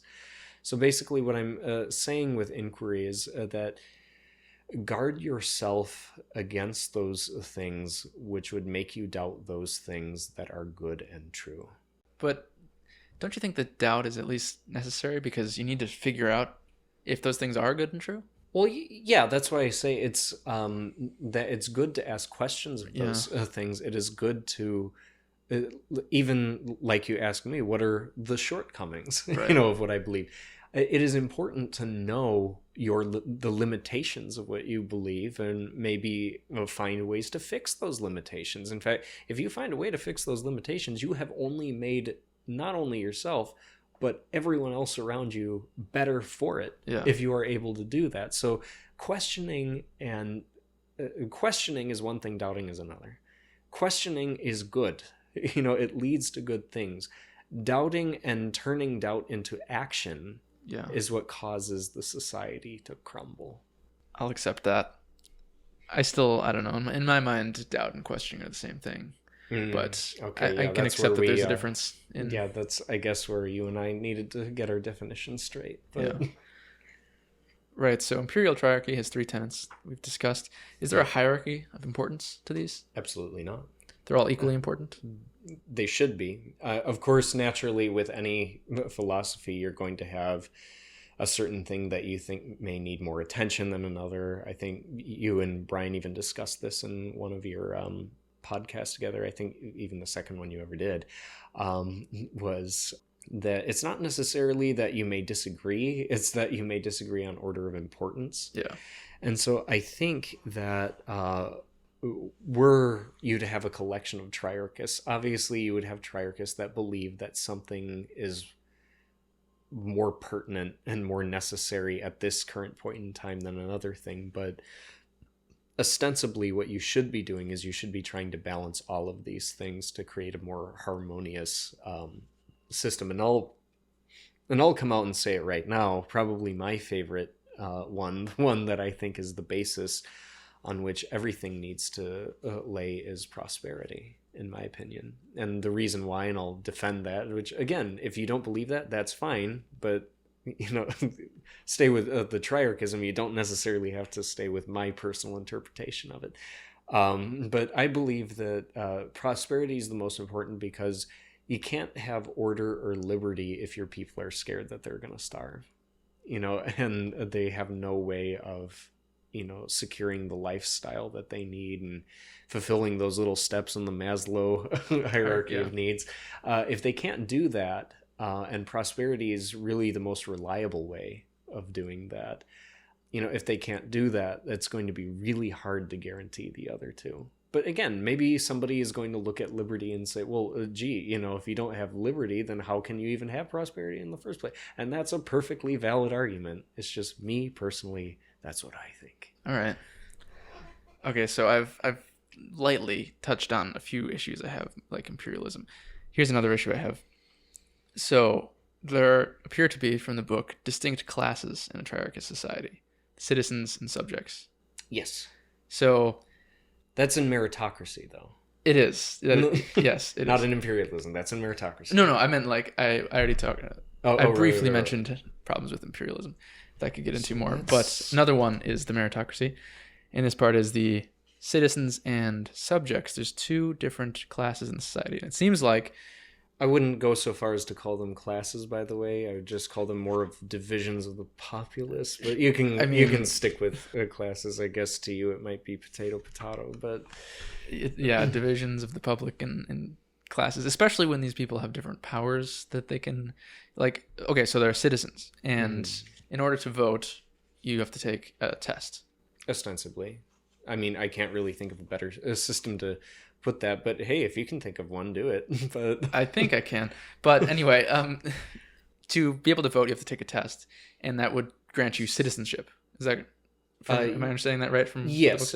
So basically, my litmus test that I would put out there, and I would even subscribe myself to this. So I don't believe that anyone in any section of power in a triarchist society should be able to escape this, right?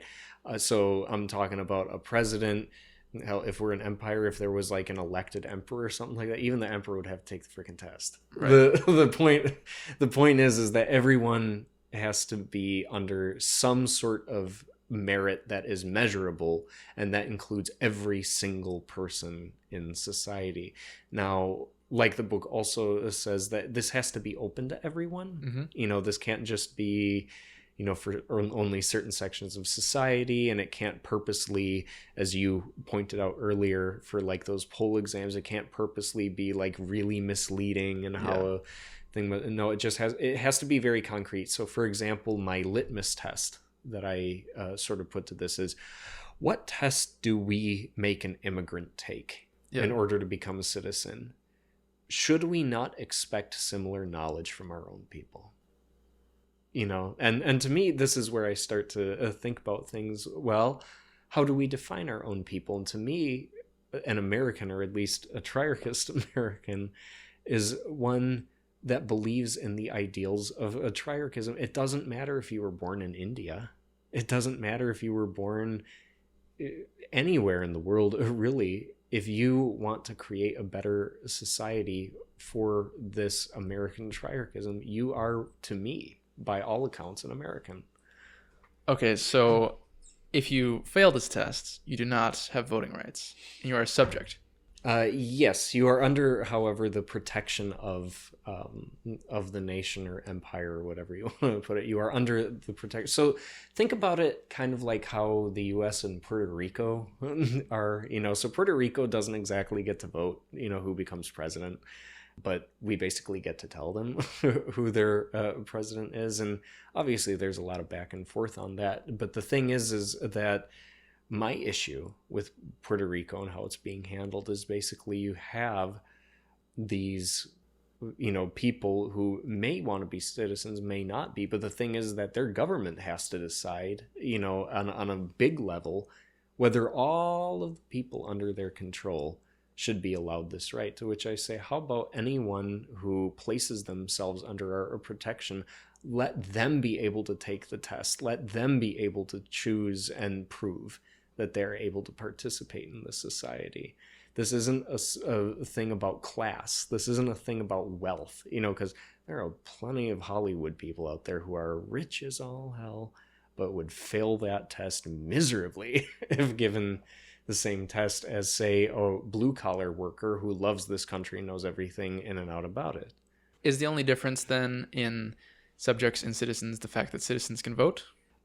Yes. The only other thing that I might want to put a stipulation on is holding an elected position, because obviously, you need to merit that position. So literally the only things that would change is that you would, in order to vote and be voted in, you would just need to be able to pass that test. Pass that. And the other thing I would want to do too, and again, this is just personal policy. I don't discuss this in the book at all, but personal policy would be, for example, if you wanted people to get interested in the military or something like that, create a program where these people can go into the military and get a free education from it on how to pass that test.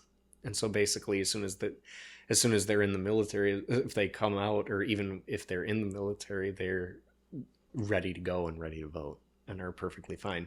So basically, I want to create as many opportunities for people to succeed in this as humanly possible. The only way you could fail in this is if you purposely did not want to succeed. So then you would expect most people to succeed? Yes, I would purposely want to engineer this test for the most possible people to succeed. Basically, the only thing I want to test is how well they know their government and how they know if their government operates. That's all I want to know. And if they can prove that, and if they can prove that they are loyal to this nation, they should be able to have free reign over their government. Do you think that in today's circumstances, most people would pass that test? The way things stand now, no.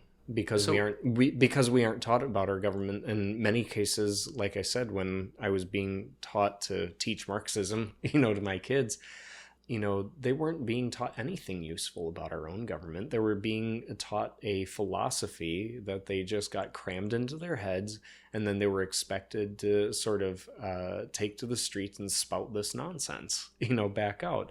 So really, the first thing we would need to do, and that's part of what education is about, is that we need to actually begin educating the public on how to be citizens.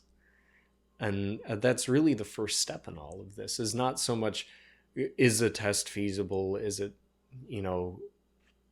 able to be passed and stuff like that? No, the question is, of course it's able to be passed, The question is, are people being educated and allowed for them to pass it?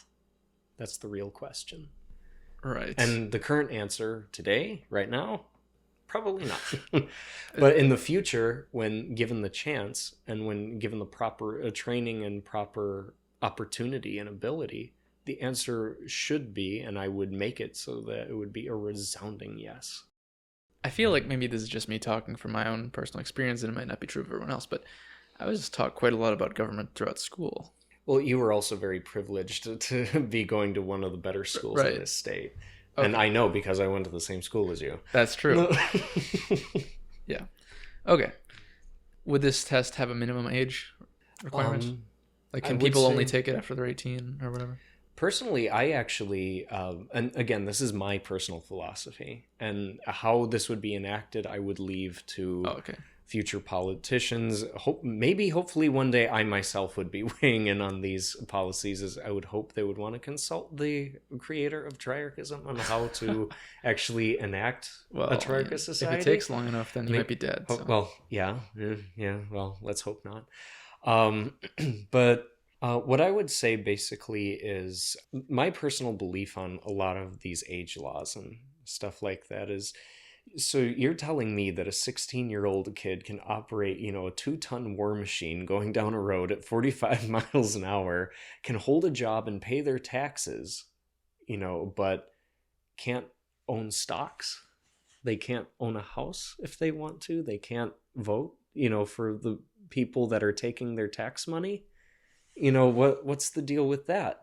So maybe my thing is that maybe, even though they wouldn't technically be considered an adult, maybe they could be able to start voting or start learning about the voting process or start getting themselves involved in politics at around 15, 16, something like that. Allow them to maybe at 16 own property, or something like that. Maybe that would be another cool extension of what citizenry can do, is that if you get citizenry younger than 18, you can actually have the privileges of an 18-year-old or something like that.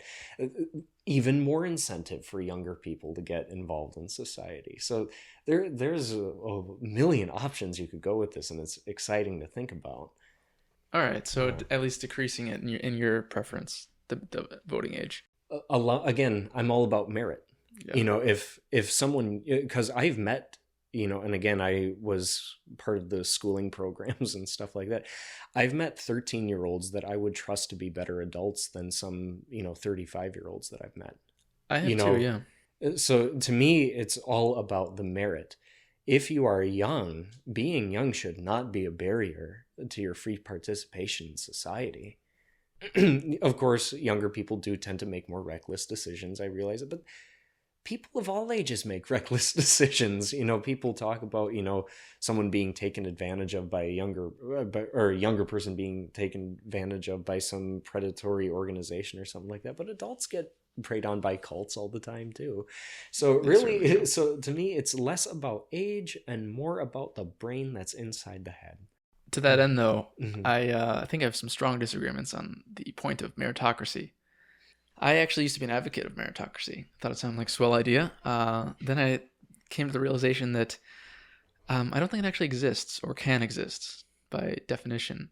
So, for instance, the idea that it's about what's inside the brain, people's intelligence, perhaps. Yeah, intelligence can and is variable all along Intelligence wealth lines. or ability. Sure. That's the other thing. Intelligence or ability, because that's the other thing in my when my mom actually read my book as well, she brought that up because she's disabled basically for life. And she came up, well, I have permanent brain injuries because of my disease, and stuff like that. Does that suddenly make me a non-person, in your society? And I said, well, no, obviously not. But the thing is that these are very basic things that you would have to know in order to run a government. I say this for the same reason that I would want someone who knows how to fly a plane to fly my 747 to New York. Right. Yeah. And let me tell you, I could kill a lot more people with a vote than I ever could with a gun. Because if I elect the wrong person into office, if I purposely put a tyrant in charge, a lot of people are going to die because of that. So and I say I meaning anyone, could kill a lot more people and do a lot more harm to society with just one ballot. Right. I mean, I agree that we should probably, give responsibilities to the people who can handle those responsibilities. But how do we make that metric then? By what metric do we use, in your opinion? Oh, okay. I mean, yeah, we should use metrics like if you're a pilot, then you successfully passed pilot school. I just mean the idea of meritocracy as we like to imagine it, that anybody can do these things, or that you don't actually inherit things that in reality you do inherit, such as intelligence is an easy one. If you are, born into a wealthy family, then your wealthy family can put you in the best schools, and they can spend the most money and time on you to make sure that you turn out to the fullest of your potential. You could happen to be born very intelligent and poor, but you don't have the same resources at your disposal. Well, and I think I think you might even be looking too deep into this when I say meritocracy. Perhaps, yeah. When I would hope, actually. When I'm talking about a meritocracy, I'm talking about it, of course, in the triarchist sense. Everything in my book, generally, you can attribute to a triarchist sense of things, what it would look like in a triarchist imperial society. And what we're talking about here with meritocracy is simply the right insofar as government is concerned, or like how one is recognized, or if government resources need to be doled out, who they are doled out to, and stuff like that. At that point, meritocracy does become a factor. I think really, and as I think I even say in Capitalism too, that certain people are, of course, unable to do things in a capitalist society, whether because they were born with some crippling form of autism or something like that, where they're completely nonverbal and unable to hold a job or something like that. Those are the people that deserve our aid. Yeah. I am not for basically, oh, you don't meet a certain merit, you don't meet a certain ability level, well, time to cut grandma off on the ice float, or something like that. No. Obviously help to the people that need it, but what we need to assess is who actually needs it.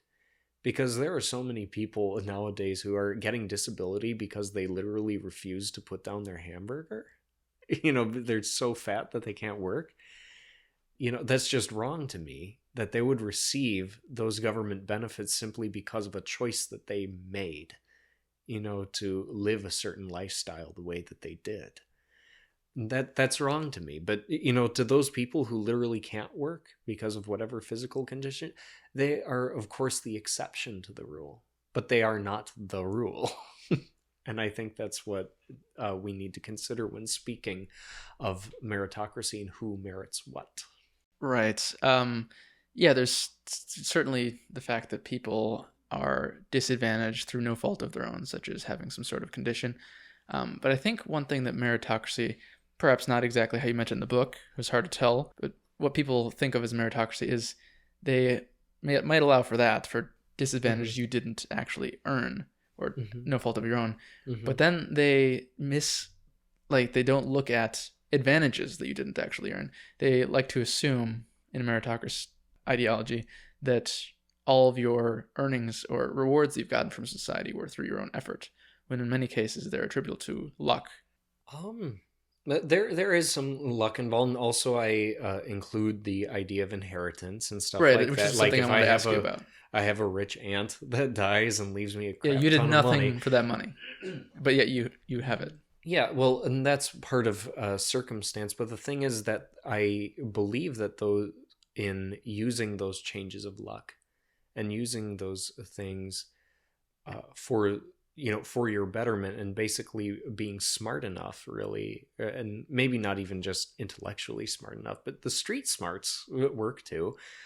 Smart enough to know that when you are faced with something good like that, how to seize it and use it to your advantage. I know for some people that doesn't happen quite often, but really, especially the way that my family was, I have it real good compared to how my dad has it. because they were poor, living in an A-frame house. They're my great grandfather working in the foundries, and then my grandma. She gets schooling, and in fact, actually originally dropped out of high school, but then went back as an adult and got her high school degree. And she ended up working in the same foundry as my grandpa, but actually as a lab technician, and got paid like twice as much as he did, for only working like half as hard. And my dad, because of those resources that were given to him and because of his hard work and study, was one of the first people in our family to ever graduate college. And because of that and his abilities, he has allowed me to be able to not only graduate college, but to do things like allow time to think and write and, do all these things. I think it was John Adams that once said, I studied warfare and chemistry so that my sons could study art and philosophy. The idea of constantly improving on where you were before, and that maybe it won't happen in your lifetime. And that's a hard pill to swallow. And why I'm talking about triarchism now, knowing full well I may never lead or even live under a triarchist system in my life. But the idea is that I will be able to build something that is not just for myself. Right. Yeah, it's good to be able to improve over generations people's living standards. And that's, to me, part of what meritocracy is, sort of getting back to your original question, is not just luck of the draw. I mean, there's some of that, but it's knowing what to do with that luck of the draw, because there are people who talk about lucky, win the lottery. And like, what, 90% of them or 99% of them or something like that end up just as poor, if not even more poor than they were before they won it. It's not because they didn't have enough money. It's not because they made a series of bad investments in most cases. It was because they were foolish with the luck that they had been given. And I think that's the big difference between a lot of the smart, people, the meritorious people who actually make, if not their way in society, pave the way for their children, their children's children, and the people who just squander it. And that to me is all part of meritocracy, because really a lot of it depends on how well and how invested you are in your own life. Right, but then I think another troubling aspect of meritocracy is that there are many who squander it, but they still have so much of it left. Such as, if you inherit lots of money from your father, you don't necessarily have to do anything with your life. Your life is fine. Your life is good, and you've got lots of money. And even if you're foolish, you still have lots of money. And that's where personal choice comes in. That's sort of, I guess, if you want to attribute that to another downfall of triarchism, I guess you could. But basically, people can live their life like that if they so choose. I personally don't think that's good. Well, yeah, I don't think it's good either. I just think, doesn't it go against the idea of meritocracy? Because it's like, not everyone is actually rewarded for excellence or for their abilities. Many people are rewarded for nothing at all and continue to be. Well, there will always be that segment of society, no matter what system you put into place. Either it's going to be a politician, or it's going to be a millionaire. It's going to be somebody. But what I'm saying is, why don't we allow, instead of subsidizing people or just throwing money at things, hoping that it'll stick, how about we allow for people to grow their own opportunity? How about we allow them to use their genius and intelligence to contribute not only to themselves, but to society? That's the sort of thing that I'm proposing. You're never going to get rid of that segment of the population, as much as we may all love to get rid of that segment of the population. But what I'm saying is, we need to create the most opportunity with meritocracy for the most people possible. And that's really the only way you're going to do it. So speaking of opportunity and equality of opportunity, is in a triarchist society, is education free? College free? Certainly, I would want to keep a lot of the same system we have now. I've always had an issue with free college, simply because usually college is about specialized things, whereas secondary education, primary education, is about just general knowledge. And I think that really when we're talking about education, especially in a triarchist sense, we're more concerned about government and how government acts, basically. And so really, I guess part of what I'm saying too is that the love of the nation, knowing how the nation works and stuff like that, needs to be part of the standard educational system. Yeah. And of course should be applied later into other systems too. So for example, an idea that I had, even regarding just public schools, but even colleges too, is that maybe if you had a college that could prove that they weren't promoting, Marxist ideologies, or were promoting triarchist ideologies, or even just equal opportunity ideologies, that they would get more funding or something like that for their school, so that they could keep tuition charges lower or something like that. Just small little ways that you can influence people via their money, because that's really the best way to influence people, is via their money. Just small ways you can just sort of influence society that will just over time make everything so much better. I just wonder, how do you have equality of opportunity if college costs a great deal of money, or even any money at all? For instance, if you want to go to college, but you're born poor, and you can't afford it, how do you go to college? And that's certainly not the equality of opportunity compared to somebody who doesn't have to worry about college costs. Well, I mean, that's part of what the grants are for and stuff like that. Like, I received grants going to college, and I have no problems with grants. What I have a problem with is basically when you are subsidizing the entire college education experience, because essentially, again, what dedication do you have to excellence? What dedication do you have to doing stuff? And what you essentially will end up doing, and probably my biggest argument against free bachelor's degrees basically is, essentially what you would do is you would cheapen the bachelor's degree to the same status, if you will, as the high school diploma. And so basically you're just going to keep having to chase people higher and higher and higher into the system until finally we all get to be doctors and nobody's good at anything. Which I don't think it would come to that, of course. I think that universities are smart enough to be able to come up with some different scheme or something like that. But even so, why tamper with something that's not necessarily broken in the way that it is now? You mean you would think it would decrease the quality of these degrees, or just increase the amount of them? Well, that's kind of the same thing. If you increase the supply of something, you decrease the demand of that something as well. I mean, but that says nothing of its quality. Decrease the demand of it. Well, because, for instance, if you have a population who all have legitimate PhDs, that's a very different population than one who only has high school diplomas. Okay, probably better population overall, much smarter. Okay, right, fine, but that's in a perfect world. Yeah, I'm just saying, wouldn't you want, ideally, more people to be more highly educated? Ideally, yes, but what we would need to do, instead of just making everything free, is maybe first upping standards at lower levels, actually making education better at lower levels, something that I've even seen teachers on my Facebook feed posting as something they clearly don't want to do because that requires more work for them. And I do think teachers are paid somewhat unfairly for what they're supposed to be doing. And the other thing is that administrators are paid way more than they're worth. But like superintendents, which is an elected position, but I think really when we're talking about education reform, the idea is not to just throw money at the situation. The idea is to actually improve what you have. If you've improved what you had to the best that you can, it's still not working, then maybe start throwing money at it. But don't tell me that we're at a good enough system, because we clearly aren't. We could be doing a lot better. And the solution is not to throw money at a failing system. That's just wasting money.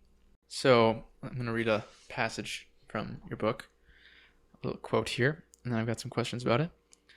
So it goes, Marxist ideas of entitlement and forced redistribution of both monetary and social capital to the unworthy have today's youth weak with insecurities, and has deprived them of a mentality that would cause them to question their beliefs and realities, which would otherwise make them productive and good members of society.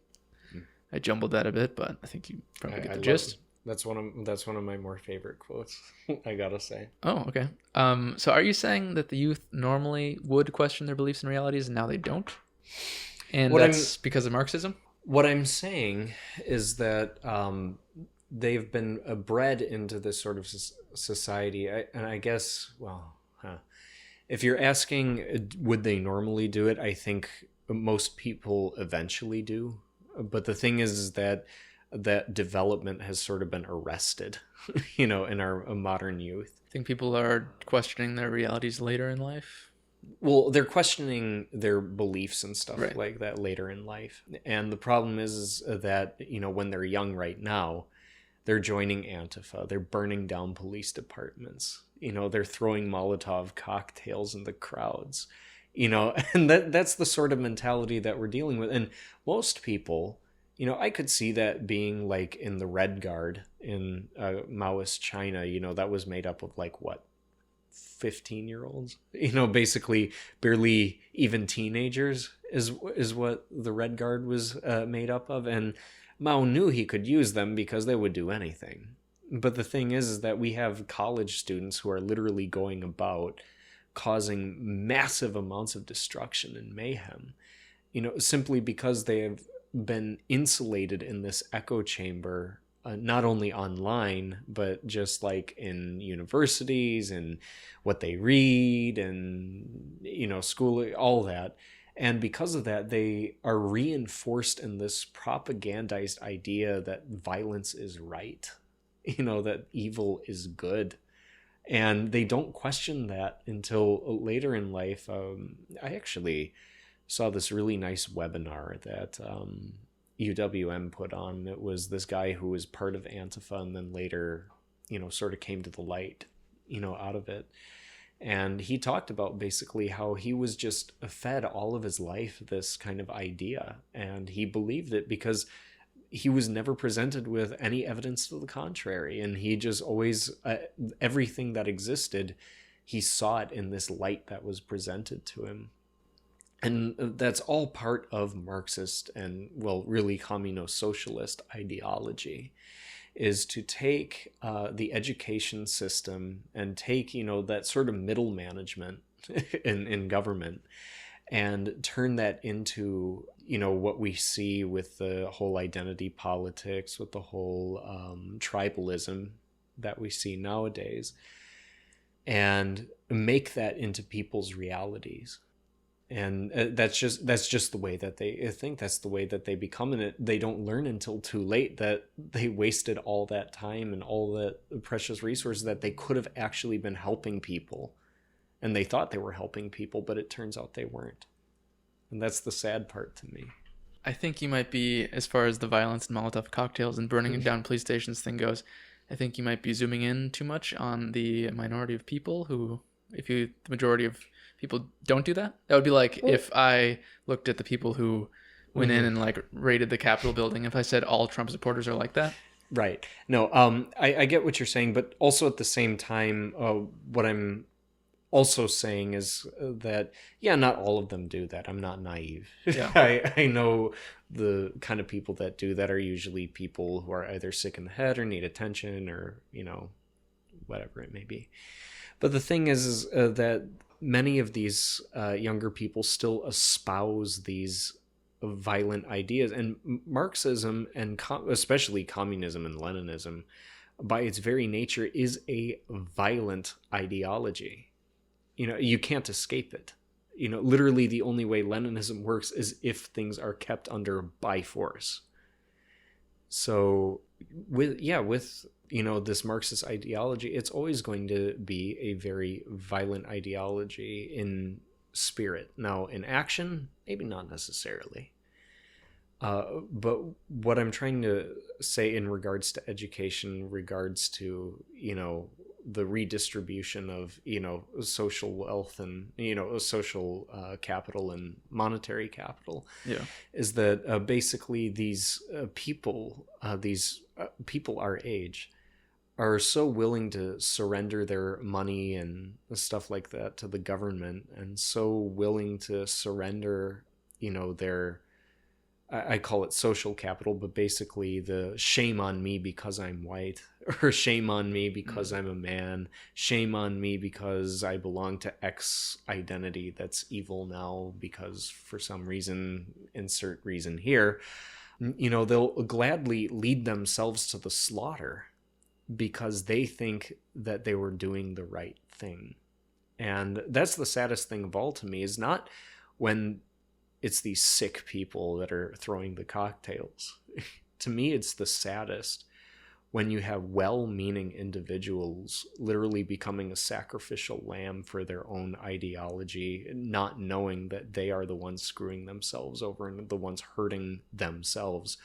And all they needed to do the whole time was get out of that echo chamber. That's the saddest to me. I see a lot of people in echo chambers on all sides, and well, with the internet, it's easier now than ever to do something like that. Moving on to a different point, I guess. Does Imperial Triarchy contain any measures to reduce wealth inequality? Or does it care about it at all? No. I quote Ayn Rand when I say, no one has ever given me a reason outside of some mystical or purely ideological or, well, the world should be, this, that, or the other, some sort of utopian reason why wealth inequality should be addressed. And now keep in mind, I'm not a rich person, so I'm not saying this because I'm in the upper echelons of wealth and I just think, oh, well, what do those peons need that they don't already have? No, what I'm saying is that levels of, or standards of living rather, will always get better with time in a capitalist society. It's simply that the rich get it first, and then it filters down, to the rest of people. I mean, the internet used to be super expensive. Now everyone has it. Hell, they're even setting up like public Wi-Fi's in a lot of places now too. It always filters down. It's just that what people aren't happy with when it comes to wealth inequality is they aren't happy at the speed at which it's filtering down. And that's essentially what people's issue with it is, outside of, maybe a more moralistic idea of, we're all God's children or children of this earth and citizens of the world, and we all deserve the same things. And, to me, it's like, if you can get those things, great, but standards of living will, in a good society, in a capitalist society, and of course, by extension, a triarchist society, will always advance. The question just simply becomes, who gets it first, really? Well, I guess, I don't know. I don't want the purposes of this podcast to be arguing with people. So I won't take you up too much on that topic. More just ground to learn what people think. So yeah, I well, safe to say I would disagree about wealth inequality's importance, but does it care about homelessness at all? I guess that's still within the realm of wealth inequality, but on the very drastic end. Yeah. The thing with homelessness, though, is a lot of what triarchism wants to is, and I think you've read it, especially in the epilogue, is kind of this idea of a glorious society. Right. A society that everyone can be proud of. And really, to see homelessness, especially in what rends my heart, is California and like the big cities the way they are now, with people literally taking a crap in the streets over there, use needles over there. That's not good. That's certainly not glorious by anyone's definition. So for that, I guess I would say that, the answer isn't necessarily more projects, or something like that. I believe, and I think it could be reasonably proven, that a lot of housing costs and stuff like that is due to regulations, because when you build a new place, it has to have a certain X amount of outlets with certain X amount of whatever. Yeah. And because of this stuff, because somebody along the line benefited from it. I don't know if it was the outlet manufacturing companies, but somebody benefited from this regulation at some point, or is continuing to benefit from a regulation at any given time. And so when you have all these regulations and you have all these things that you must buy, you must do, you must have this, you must have that, when you do that, the cost of building stuff naturally goes up. And when you do that, you necessarily neglect those who wouldn't be able to afford such things from getting those things, such as a house. If you make building an apartment complex too expensive, the landowner is going to need to make up for those losses, and therefore is going to have to charge a higher rent, for their tenants. I'm not saying do away with those regulations completely, but what I am saying is that we need to take a good hard look at which of those regulations is necessary and which of those regulations can go. And then we can start actually looking at questions like, okay, now how do we address it? Because now the costs are going to be lower, and we will by default get more people into homes and apartments and, the places that they need to live. So really, I just believe in allowing the market to do as much as it humanly possibly can without tinkering with it. And that basically the only time we tinker with it more is if there's literally something too big that is never going to solve itself. Yeah, I think I want to talk about capitalism a little bit more because that is a point in prosperity. Oh, yes. So I wouldn't say I am fully on board with capitalism or socialism. In my estimation, I think a marriage of the two is possible. A hybrid system. Yes. So do you see any issues with capitalism at all? For instance, the fact that companies kind of almost necessarily are incentivized to withhold information from the public so that customers can't learn of their wrongdoings or the flaws in their products, so they can sell things that maybe aren't actually high quality.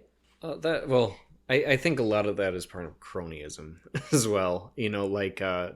Certain companies, through either government expenditure, through certain, sanctions or whatever, are allowed to get away with doing certain things, I think is obviously a big issue. But I also don't think that's very free market either.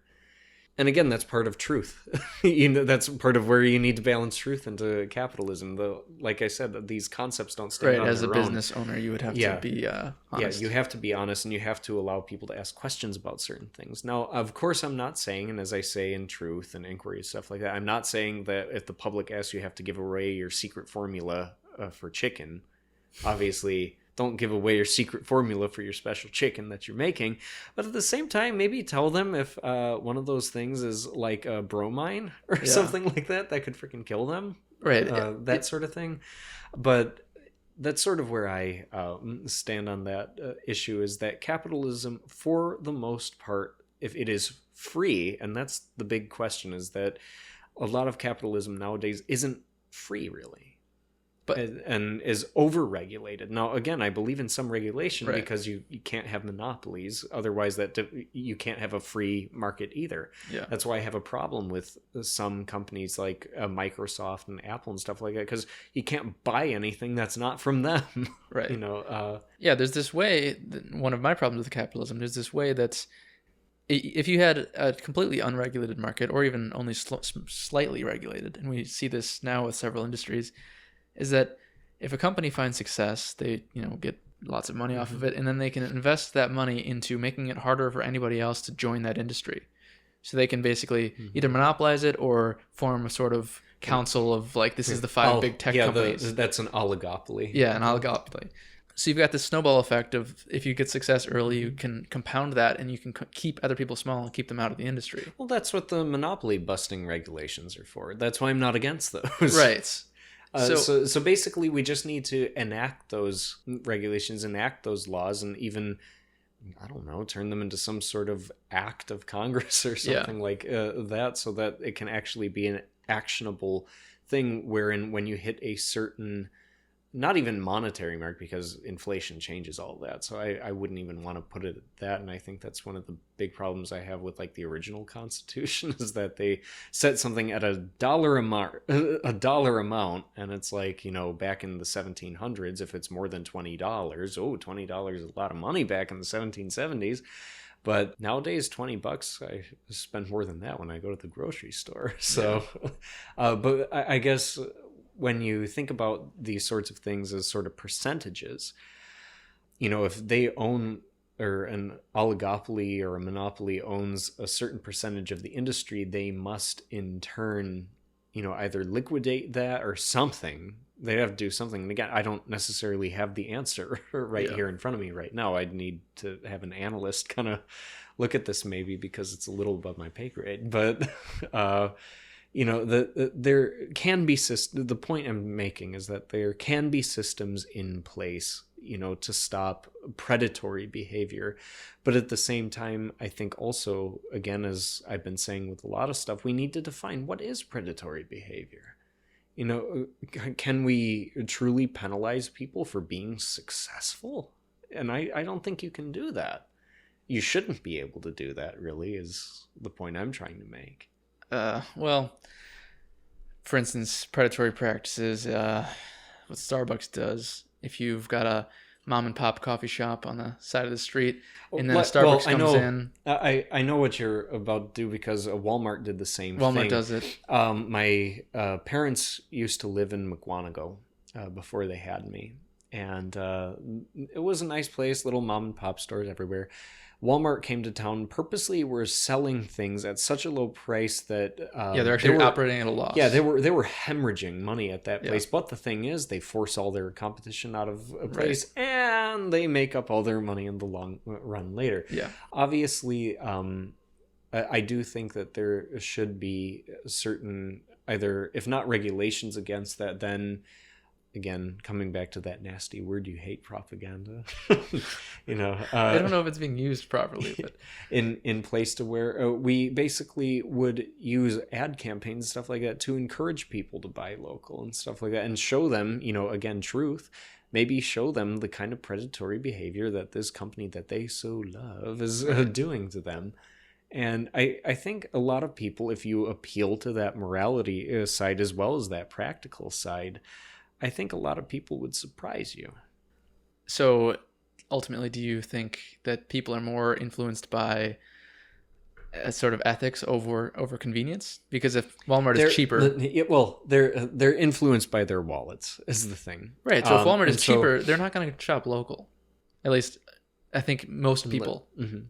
Unless, of course, again, legislation were enacted to make it impossible to do that, or at least make it very difficult to do that. But again, I wouldn't consider more regulation then, but that's the acceptable kind? Because again, that's the monopoly busting kind. That's this kind that it's not like Walmart has a monopoly, but... but it actually allows for a real, true, free market. Right. Again, that's my thing, is I'm not against companies becoming multi-billionaire, successful, because I think that should be your right. If you have an idea that makes you a billionaire or trillionaire or something like that, you should be able to do that. You should be able to have that kind of money. That is your right to have that kind of money. And it drives me nuts when people like Bernie Sanders come out and say, no one should be able to earn more than, That's a pretty good impression, actually. than X amount of dollars. You cannot be a billionaire in this society, and it just drives me nuts when he says that, because says who? What if I want to be a billionaire? What if I want to earn all that money and have a crap ton of mansions at my disposal? Why not? And that's where I sort of teeter the line between, freedom to be rich, but also you have to allow, and this is where sort of that libertarian idea comes in of do what you want to do so long as it doesn't harm others. Well, if you have a corporation that huge and you're using that corporation to purposely stifle small businesses, you are, in fact, influencing other people, right, to in a negative way, and harming their lifestyle and harming their choices in a measurable way, and not just an ideological or, well, you shouldn't because X, Y, and Z. No, in a very measurable way. And that's when I do have a problem with it. Couldn't you say the same thing about probably most billionaires, though? Like Jeff Bezos, for instance, everyone's favorite billionaire example. It's well known that Amazon doesn't have a great work environment. People are treated there quite badly and are expendable. And Well, then work someplace else. right. I mean, there's not always a great option for people when Amazon is 90% of the jobs in their small town or whatever. And also the case that Amazon is probably one of the world's largest environmental destroyers, because fortunately, transportation there. Fortunately, they have been getting a little bit better with that. I don't know if you saw their initiative to turn all that stuff over, but again, what prompted that? a lot of public outcry. Yeah. So again, that's just the market doing its thing. It may take a while. It might not happen in the time frame that we like, but it will happen eventually. The only time it won't happen is if someone gets a monopoly on something, and that's when you break it up. Right.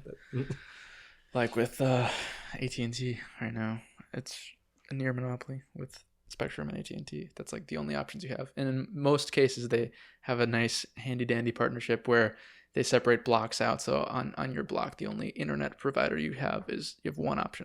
Well, yeah, that's the problem I have with, like, for example, We Energies that we have here. Yeah. I don't know if y'all listeners are from other places, other than Wisconsin, but We Energies here is the monopoly, and basically it takes hours for them to fix fallen transformers. Why? Because they have no other competition. What are you going to do if you hate their service? Go to another power company? You can't, because there isn't another one. Yeah. And that's a regional monopoly. And again, I think those things shouldn't be allowed. But again, it's not because I am against the idea of having billionaires. I am against the idea of people being successful. What I am against the idea of is for people not to have a capitalistic freedom of choice. That's where I stand. Do you put any emphasis on like people's well-being in the sense of their safety and their livelihood? For instance, I mean, I guess it's kind of back to the homeless thing again, but like, should anything be done to prevent people from like dying of whatever they're dying of? Starvation, illnesses, exposure. I guess, okay. Like when you're talking about, I don't believe that there's a right to health care, if that's what you're asking. Really? I believe that healthcare is like any commodity, and that. Do you think there's a right to water? Because why, if you do? Right to water. Well, I think you have the right to be able to choose and pay for who gives you your water. So there's not a right. Companies should be in charge of water. I'm not saying companies should be in charge of anything. I think if you find your own water well, you should be able to mine it if you want. I just basically believe in competition, that basically if you find a resource that you can market and that you can control or something like that. So if you can control the water supply, then that is yours. Ostensibly. I think again, that doesn't sound like a glorious future. That sounds like Dune. Again, that's when we start enacting the monopoly laws, though, is so that we make sure that not one person can just have control over even everything. Still, without monopolies, I don't look forward to the future where I have to pay for water. Well, you're paying for water right now. Yeah, Came out of your faucet, dude. You're paying your water bill every month. Yeah, I mean, I could also go not pay for water if I drank out of public drinking fountains. Well, there you go. Yeah. You could or the other option too is like at a lot of grocery stores you can just fill up those gallons or whatever for like 30 cents. Right. But I'm just saying that survivability is put over in importance of making money. So in the same way, healthcare, should we not allow people to not die over making money off of their illness?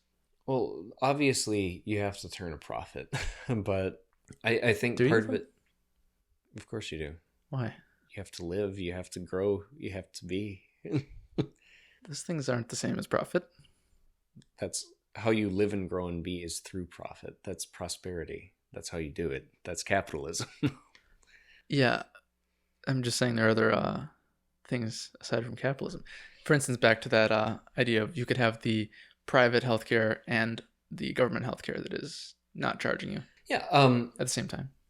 Yeah, but again, I think those resources, though, should be, again, very limited and limited only to those who are proven that they actually need that help. Okay, so there, but to be clear, of there would be actually help for people who can't afford it. You wouldn't. for people who actually can't afford it, yes. And I say that because there's a lot of people that could if they just didn't spend their money on frivolous crap. I mean, I certainly couldn't afford getting a sort like if I broke my leg and had to go to the hospital, and I don't spend money nearly at all. Right. Do you have a good health coverage, No, like a health plan at all? no, No, because really. if I did, then I would definitely couldn't. I would be in the negative on my monthly income.